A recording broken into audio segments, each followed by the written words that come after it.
Welcome. This time on Woodwigs, we'll be making this beautiful IKEA-inspired pasta canister made from solid plywood and featuring box joinery.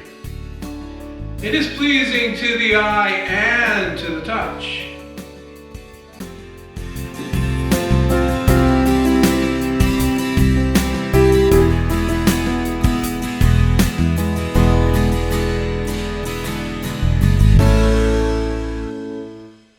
Before getting started on the project, I cut a sample to make sure my joints line up properly and that they're loose enough for glue to go in there.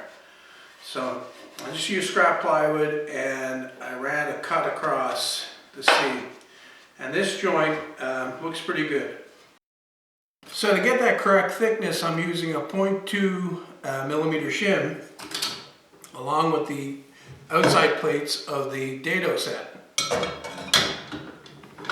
So now I got my dado set set up to the right thickness. I've already got my material cut. These are just pieces of plywood that are 4 inches wide and about 13.5 inches long. The canister is going to be 13 inches tall, so I cut my stock a little bit longer than I needed. I've got a backer piece here, just 1/4 inch plywood, that in, and here's my stock. Now, like I said, I've cut this a little bit long so that I won't have any problem lining up the joints. I can cut off the ends after I'm done.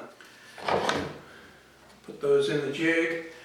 I'm just going to load them straight up against the fence like this and make the cuts. I'm not going to space it because I've left the extra on the ends to do that.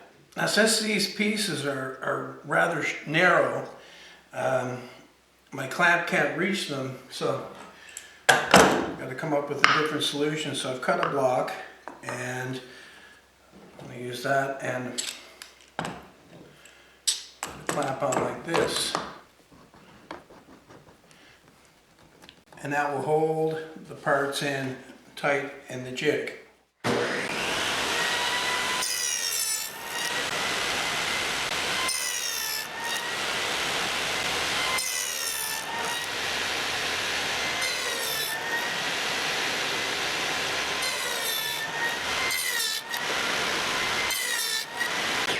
That's the first pass. I'll take it out of the jig now and I'm going to turn it around. But before I do that, I'm just going to make sure that my cuts line up and go together well. They're just a little tight, but I think they'll work. If you find that your joints are too tight even with the shim, you can run it through again and that'll loosen it up, leaving a little bit more, or you can use a bigger shim. So the best way to line this up so that you get the box joint straight across is to take your material, turn it around,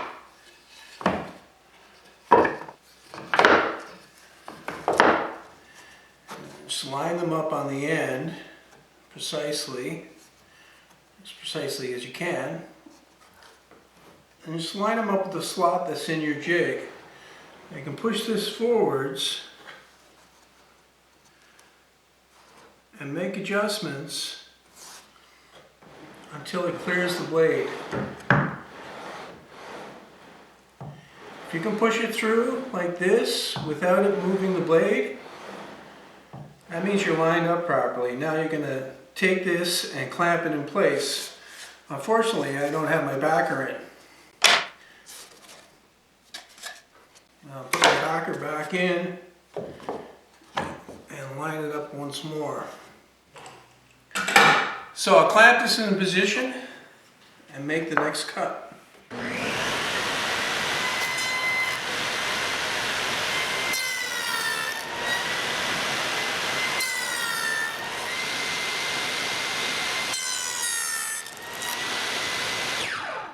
Okay, well that's how I completely cut.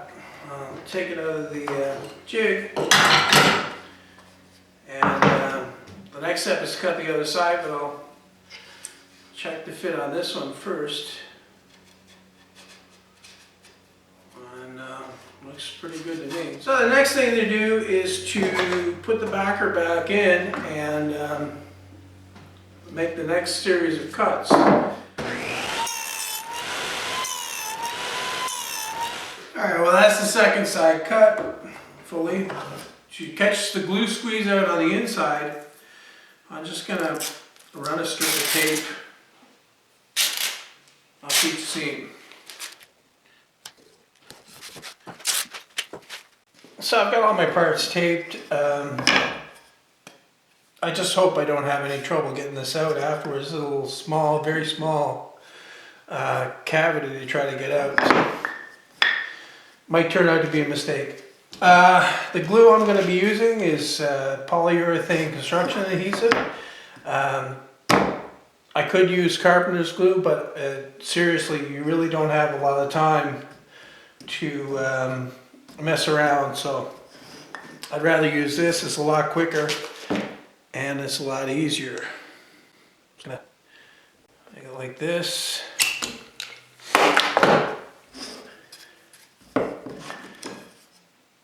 And work the joint together.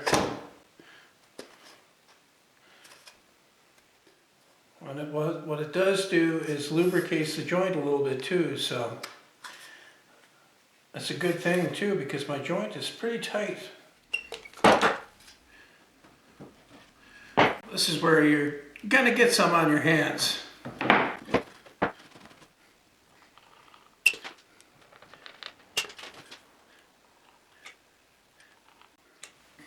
Just push it in.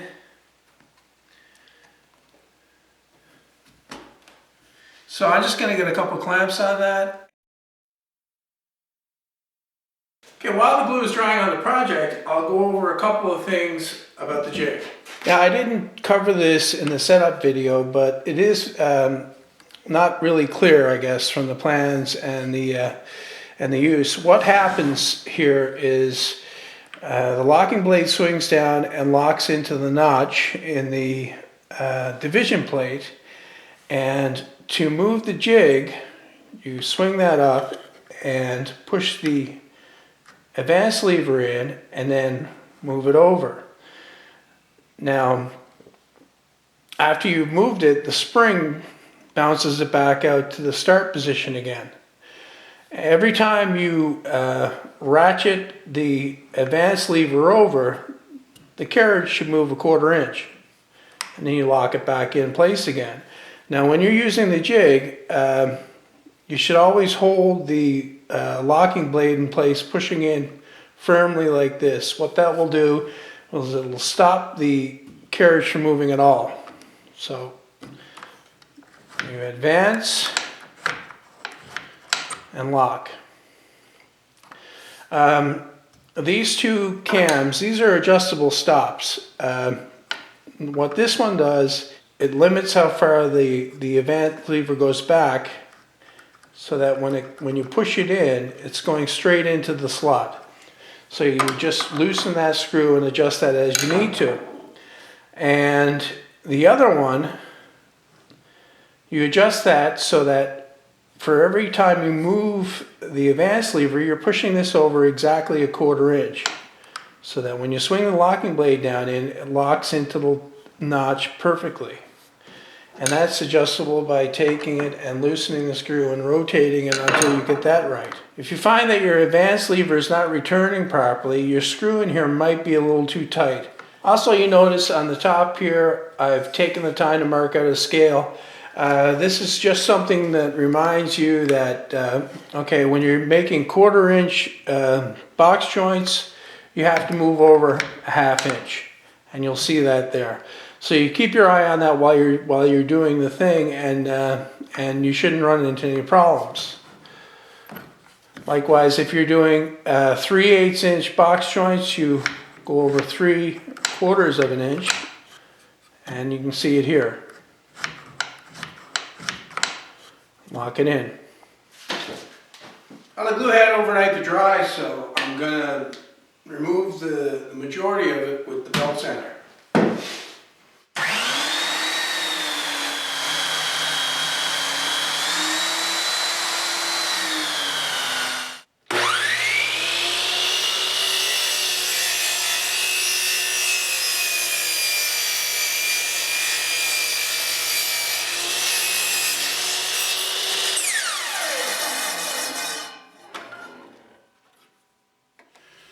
So the canister is roughly sanded. For the bottom and the top of this, I've just got a piece of 3/4 inch plywood that's been rabbited to fit in here. And I'll glue that on and sand it flush afterwards. And then I'll just clamp it up. I gave the glue about an hour to dry, and now I'm going to sand the base flush with the sides and give it a final sanding.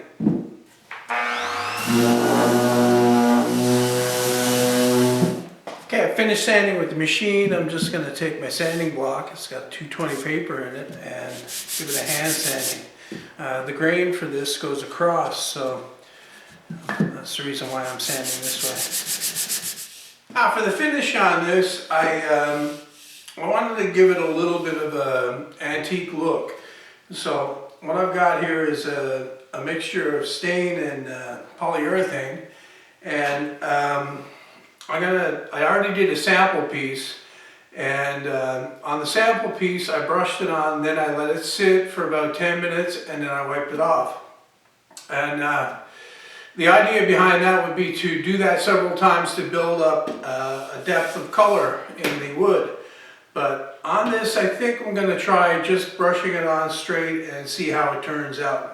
So I was very thorough with my sanding. I took it just up to 220 grit. I didn't go any higher. What I did try to do is get rid of any swirl marks that the random orbit sander might have put in here. And I did a lot of hand sanding on it just to look for that. One thing is with a finish with any kind of a color in it, you're going to see every little imperfection in the wood when you do that. So it really has to be sanded well.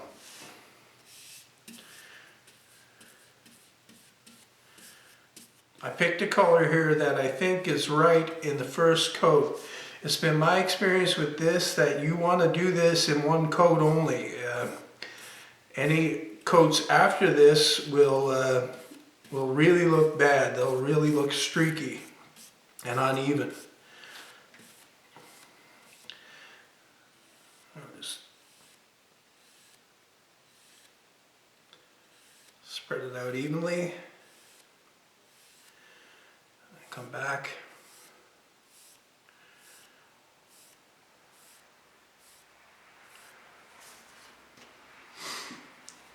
And I can do the adjacent side.